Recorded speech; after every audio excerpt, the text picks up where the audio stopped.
Hello friends, I welcome you all in my YouTube channel. इस video में हम life span psychology का block 4 का यूनिट 2 चल रहा है हमारा, जिसमें हम कॉग्निटिव चेंजेस के बारे में पढ़ रहे हैं, early adulthood, middle age and old age के बारे में। हमने इस चैप्टर की, इस यूनिट की जो सेकेंड यूनिट है, इसके अर्लियर 2 वीडियोज़ में अर्ली एडल्टहुड के बारे में क्या क्या कॉग्निटिव चेंजेस होते हैं और इसी तरह से मिडिल एज के बारे में पढ़ा, उसमें क्या क्या कॉग्निटिव चेंजेस होते हैं। अब इस वीडियो में जो कि थर्ड पार्ट है, इसमें हम ओल्ड एज के जो कॉग्निटिव चेंजेस हैं उनके बारे में डिटेल में पढ़ेंगे। सबसे पहले क्या है, लेट एडल्टहुड होता क्या है, ओल्ड एज किसको हम कहते हैं, जो कि 65 ईयर से स्टार्ट होता है। क्योंकि जैसा हमने पढ़ा कि अर्ली एडल्टहुड जो है वो 20 to 40 ईयर्स का टाइम होता है, और मिडिल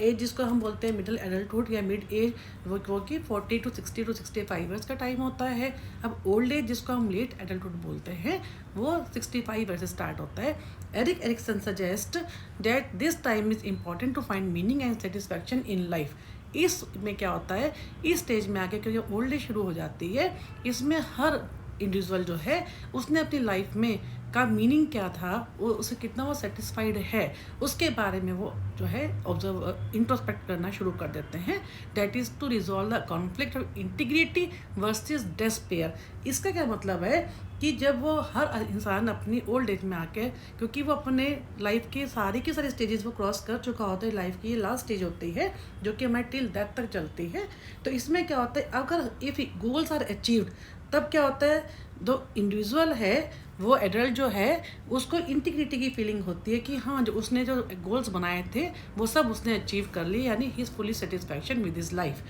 उसके बाद क्या है, अगर वो नहीं खुश होता है, उसको लगता है कि जो उसने गोल्स बनाए थे वो कहीं ना कहीं पूरे नहीं हुए हैं, तो क्या होता है, उसको डेस्पेयर हो जाता है। Despite the problem associated with longevity, studies of people in the 70s have shown that growing old is not necessarily synonymous with substantial mental और फिजिकल डेटोरेशन। अब उन्होंने कहा कि कुछ ऐसी स्टडीज़ हुई कि अगर 70 साल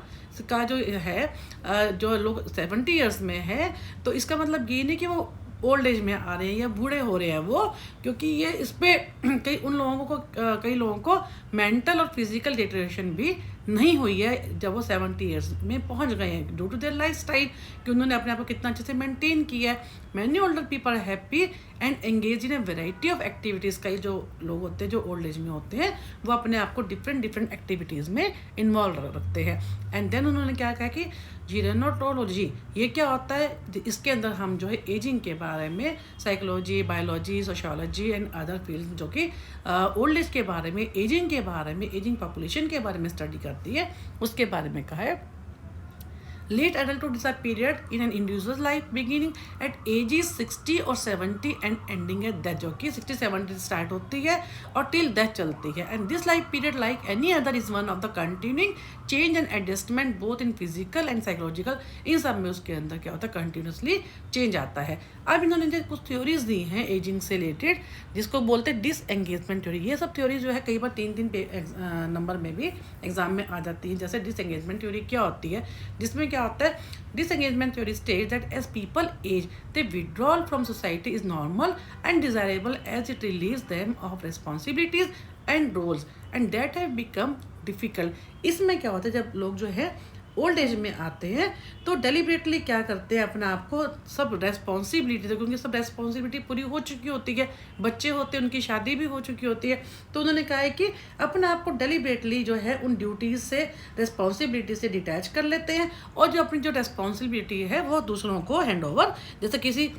का बेटा है, उसकी शादी हो जाती है, तो जो बहू आती है घर में उसको वो रिस्पॉन्सिबिलिटी दे देते हैं। कहने का मतलब ये है, क्योंकि वो क्या करते हैं, हम अपनी रेस्पॉन्सिबिलिटी से वो पूरे हो चुके होते हैं, तो वो डिसएंगेज, उनका सब चीज़ों से जो है वो अपने आप को डिसएंगेज कर लेते हैं। इसके बारे में देन एक्टिविटी थ्योरी, उसमें क्या है कि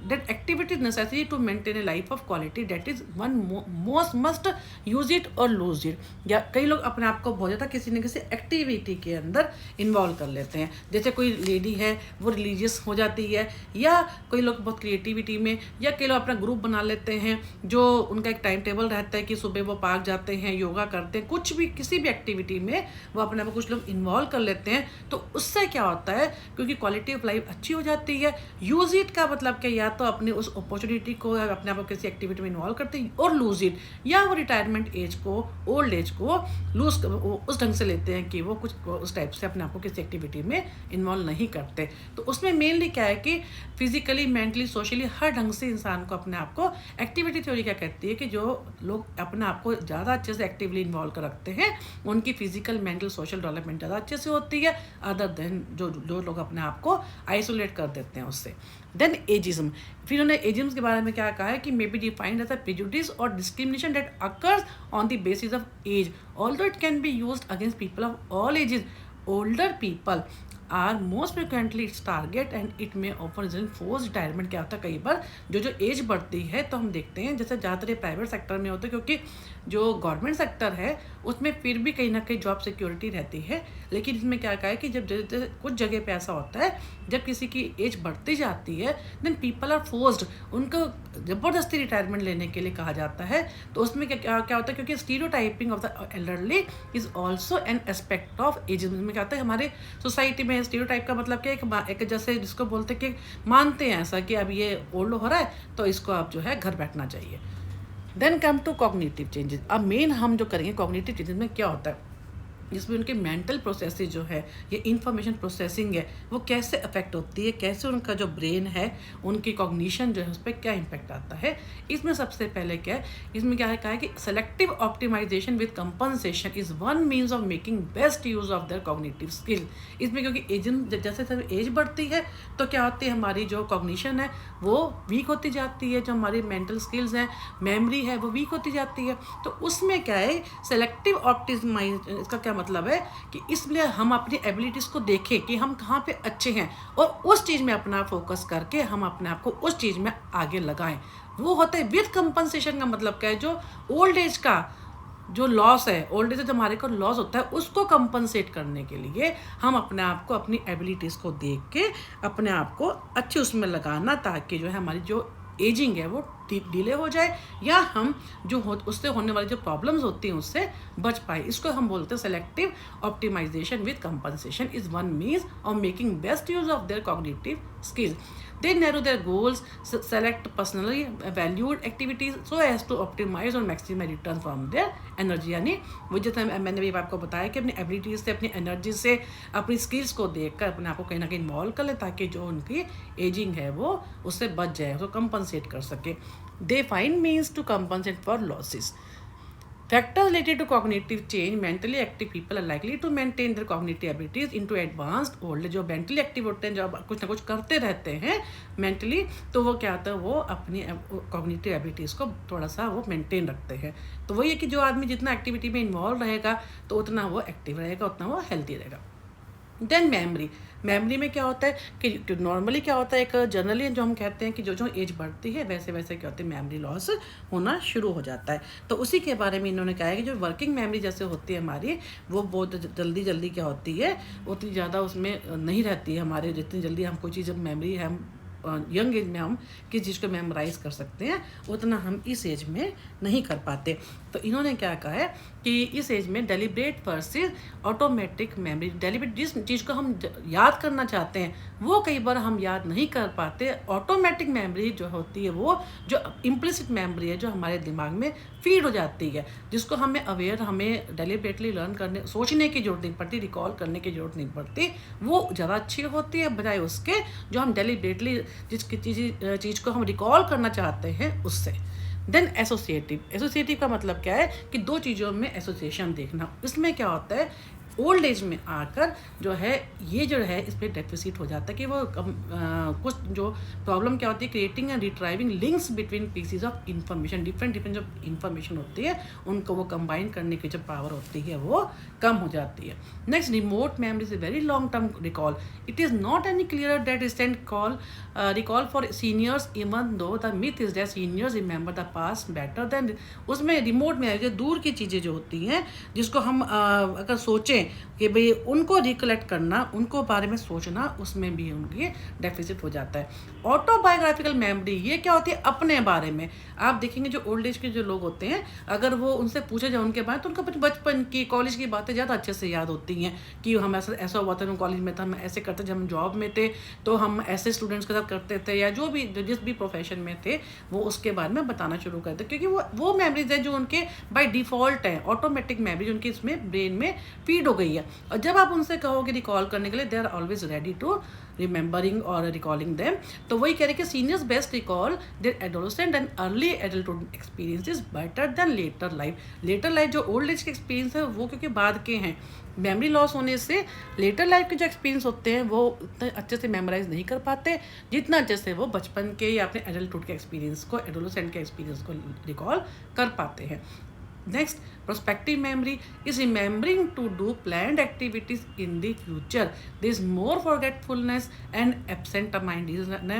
absent-mindedness as people age. उसमें क्या होता है, क्योंकि वो हर चीज़ भूलते जाते हैं, तो इसलिए क्या कहते हैं, जो फ्यूचर के बारे में क्या प्लान करना उसके बारे में, क्योंकि उनका अब क्योंकि वो ऑलरेडी ओल्ड एज में है तो ये सब चीज़ों के में भी वो डिटैच होते जाते हैं। देन लैंग्वेज प्रोसेसिंग, इसमें क्या था, 2 aspects of language processing diminish in old age. कौन से? एक तो finding the right words and planning what to say and how to say, कब क्या बोलना है, ये सब चीज़ें जो हैं वो कई बार कहते हैं ना कि ओल्ड एज के लोग ऐसा बोल जाते हैं जो कि सामने वाले को फील हो जाता है, क्योंकि वो उनकी मेमोरी लॉस है उस टाइप से कि वो कब कैसे, what to say and how to से, कैसे कब क्या बोल रहे हैं वो नहीं बोल पाते। Their speech will have more pronounce unclear references and they will speak more slow, धीरे बोलते हैं, पॉज देते हैं, बीच में रुक रुक के बोलते हैं, तो जो सही वर्ड्स क्या बोल रहे हैं उनको फाइंड करने में उनको problem, they are feel have trouble finding the right words. तो इसमें क्या होता है कि इस कारण से क्या है, उनकी जो लैंग्वेज प्रोसेसिंग है वो भी स्लो हो जाती है। Next come to problem solving. Problem को सॉल्व क्योंकि वो जब वो एडोलेसेंस में होते हैं या अर्ली एडल्टहुड में होते हैं, बड़ी अच्छे से वो उनकी जो एनालिटिक स्किल्स जो होती है बहुत अच्छे से होता है, रिफ्लेक्टिव जो होती है काफ़ी अच्छे से होती है। लेकिन इसमें क्या होता है कि वो जो प्रॉब्लम सॉल्विंग है वो भी उनकी कम हो जाती है उस टाइप से उनकी, क्योंकि मेमोरी लॉस होने से क्या होता है, उतना ज़्यादा जो प्रॉब्लम सॉल्विंग एबिलिटीज़ होती हैं वो एज में क्या होता है, जो जो एज बढ़ती है वो डिक्लाइन होनी स्टार्ट हो जाती है। And they find themselves better in solving problem that they think ever experienced before, कि वो जो यंग एज में होती है वो ज़्यादा अपने आप को फील बेटर करते हैं प्रॉब्लम सॉल्विंग में rather than the old age. फिर उन्होंने क्या कहा है कि सिंपल कि wisdom inquires practical knowledge, ability to reflect and apply that knowledge. Wisdom के बारे में कहा है emotional maturity, listening skill and creativity in a way that help others. This does increase with the age. जो लोगों की help करना, क्योंकि उनकी नॉलेज तो काफ़ी है ना, उनके अंदर लाइफ एक्सपीरियंस तो उनका बहुत ज़्यादा है, तो उसके बारे में कहा है जो जो लाइफ बढ़ती है ये सब चीज़ें उनकी जो है मैच्योरिटी है, लिसनिंग स्किल है, क्योंकि ठहराव आ जाता है उनके अंदर, तो दूसरों की हेल्प करना इसके लिए they are always that it occurs as people deal with more difficulties in life. क्यों होता है? क्योंकि लोग अपनी लाइफ में बहुत, क्योंकि ये एकदम लास्ट एज होती है तो अभी लाइफ में उन्होंने बहुत स्ट्रगल भी किया होता है, उनको प्रॉब्लम कैसे फेस करनी है, कैसे प्रॉब्लम्स को, डिफिकल्टीज को डील करना है वो अच्छे से जानते हैं। तो इसलिए इसके बारे में कहिए and find various means to adapt to change. इसलिए कहा इन्होंने कि it require insight into the human condition and that often follows that people with this ability are found in high position business. Simply ये कि इस age में क्या होता है, लोग जो हैं मोर वो होते हैं, उनमें पेशेंस ज़्यादा होती है और जो ज़्यादा उनके अंदर ठहराव लाइफ का एक्सपीरियंस होता है। अब इन्होंने कहा कि knowledge about fundamental concerns of life, human nature, social nature, इन सब के बारे में उनको ज़्यादा नॉलेज होती है। इफेक्टिव स्ट्रेटजीज होती है for applying that knowledge for making life decision. उनकी उनको ज़्यादा अच्छे से जो लाइफ के डिसीजन कैसे लेने हैं, कैसे उनको हैंडल करना है, एडवाइस, गिविंग एडवाइस, कैसे लोगों को एडवाइस देनी है, ज़्यादा अच्छे से इसके बारे में जानते हैं। A view of people that consider multiple demands of their life context. उनका जो व्यू होता है, view of people that consider multiple demand, कि किस लाइफ के किस सिचुएशन के हिसाब से कैसे उसको डील करना है, कैसे जो लाइफ की जो क्या डिमांड है, किस कंडीशन की, सिचुएशन की, वो उनको जानते हैं। Concern with ultimate human values, the common good, respect for individual differences in values and awareness and management of the uncertainties. यानी सब चीज़ों में यही कि उनको अपनी लाइफ की जो अनसर्टेनिटीज है या कोई लाइफ में उनको एक्सपीरियंस है, प्रॉब्लम्स का जो फेस करना अच्छा बेटर से जानते हैं, तो उनके अवेयरनेस और मैनेजमेंट उनकी ज़्यादा अच्छे से होती है। देन इंटेलेक्चुअल चेंजेस, इसमें जैसे हमने पहले भी करा था कि फ्लूइड इंटेलिजेंस और क्रिस्टलाइज इंटेलिजेंस, इसमें क्या होता है, while fluid intelligence the ability to see and use, जिसको हमने कहा था इनहेरिटेड होते हैं, जिसके बेस पे हम लाइफ के और एक्सपीरियंस गेन करते हैं। एनालिटिक स्किल जिसमें हमने कहा था वो ज़्यादा, इसमें क्या होता है the ability to see and use patterns and relationship to solve problem, ये तो हमने की थी फ्लूइड में, जिसमें उनकी एनालिटिक स्किल ज़्यादा होती है, ये इनहेरिटेड होती है। और क्रिस्टलाइज क्या होती है, जो कि हम एनवायरनमेंट से सीखते हैं, लर्न जो होती है। तो इन्होंने क्या कहा इसके अंदर, इस एज के अंदर जो है कॉग्निटिव ये फ्लूइड जो होती है वो डिटोरेट होती है, वो कम होनी शुरू हो जाती है, लेकिन क्रिस्टलाइज जो होती है क्योंकि अभी भी वो लाइफ में एक्सपीरियंस उनका हो रहा है, तो still because they are still alive, तो क्योंकि 60-65 ईयर्स के बाद की एज है, तो इसमें फ्लूइड जो होती है वो कम होती जाती है, लेकिन जो क्रिस्टलाइज होती है वो मेंटेन रहती है, या वो फिर भी स्लाइटली जो है वो कहीं ना कहीं रहती है, मतलब कि वो बढ़ भी सकती है। देन कम टू रिटायरमेंट, इस एज में क्या होती है, रिटायरमेंट हो जाती है, क्योंकि retirement of age 65 the conventional choice for many people, although some work until much later. कई लोग तो वैसे अगर देखा जाए तो रिटायर हो जाते हैं, लेकिन कई लोग जो होता है रिटायरमेंट के बाद भी कुछ ना कुछ काम जो है वो करते रहते हैं, कहीं ना कहीं वो अपने आप को इन्वॉल्व रखते हैं, क्योंकि वो एक्टिव रहते हैं, अपने आप को एक्टिव रखने के लिए, ताकि वो बेटर अपनी लाइफ को फिजिकली, मेंटली, इमोशनली, अपने आप को सोशली अपने आप को साउंड रह सकें वो। Chronic health problem such as arthritis है, रूमेटिज्म है, ये तो क्योंकि एज बढ़ती है, हाइपरटेंशन है, ये कभी कभी ये जो है कुछ लोगों को ये जो है जो एज बढ़ते ये उनकी लाइफ को प्रॉब्लम में ला देती है, क्वालिटी ऑफ लाइफ से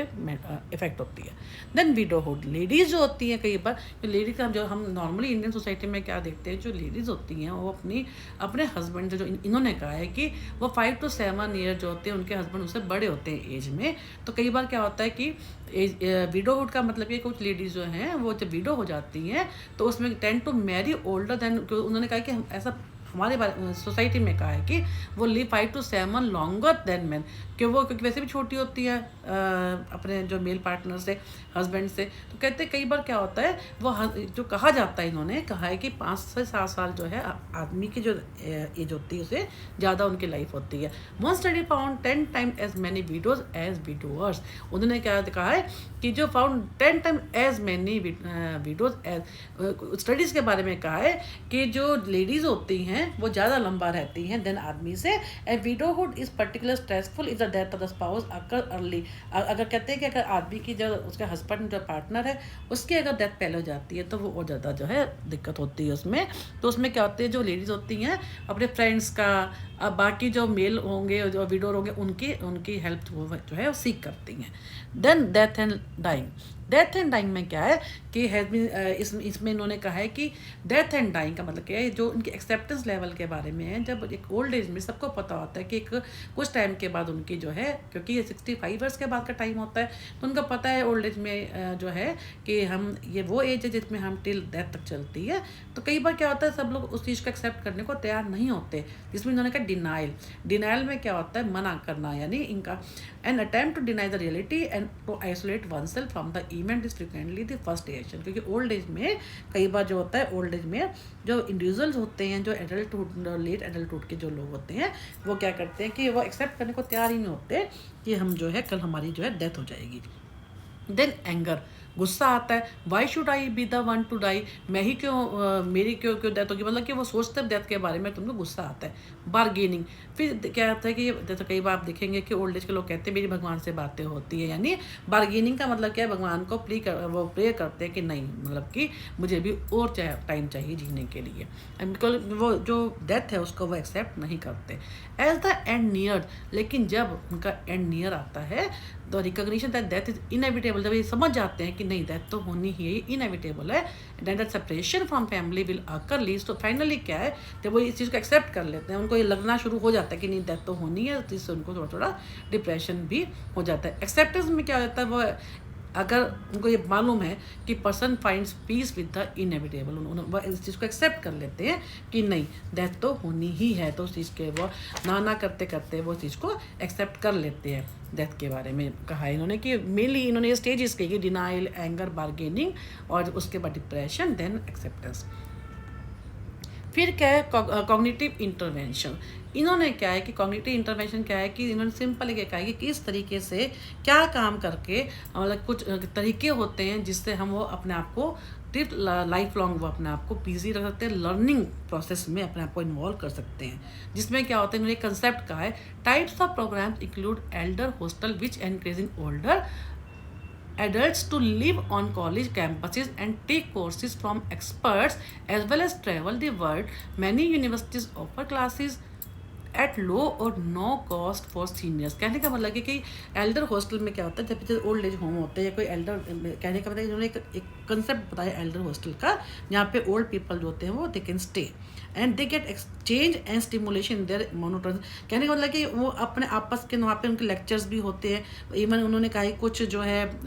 फ्री में होते हैं या उनके बहुत लो कॉस्ट होती है, या उनको वहाँ पे ट्रैवल करने का भी मौका मिलता है, ऑल्सो ट्रैवल दी वर्ल्ड। तो उसमें कहा कि इन एक्टिविटीज़ का भी उन्होंने कहा एल्डर हॉस्टल के बारे में, जहाँ पे इनके लिए एक्सपर्ट्स के द्वारा उनकी जो क्लासेस ली जाती हैं, कोर्सेज होते हैं, जिसमें ये बिजी रह सकते हैं, तो कॉग्निटिव इंटरवेंशन, ताकि जो कॉग्निशन है उनका वो बेटर हो सके, डिप्रेशन से बच सके और अपने आप को ज़्यादा मेंटली हेल्दी रख सके। Then benefits of continuing education include, अब इन्होंने इसी को आगे कर दिया कि जो कंटिन्यू करते हैं एजुकेशन को, include learning new information, understanding new ideas, making new friends and developing a broader perspective on the world. They may serve to shake up the stereotypes and value diversity in a new way. यानी क्या है कि अब वो उसमें कहा है कि ओल्डर एडल्ट जो होते हैं they can be encourage to continue education. उसमें क्या होगा, they get the new information, develop, उनकी फ्रेंडशिप बढ़ेगी, है ना। और अब क्योंकि और अपने अपने तरह के जो लाइक माइंडेडनेस जो उनके उन्हीं के तरह के जो लोग होंगे उनसे उनकी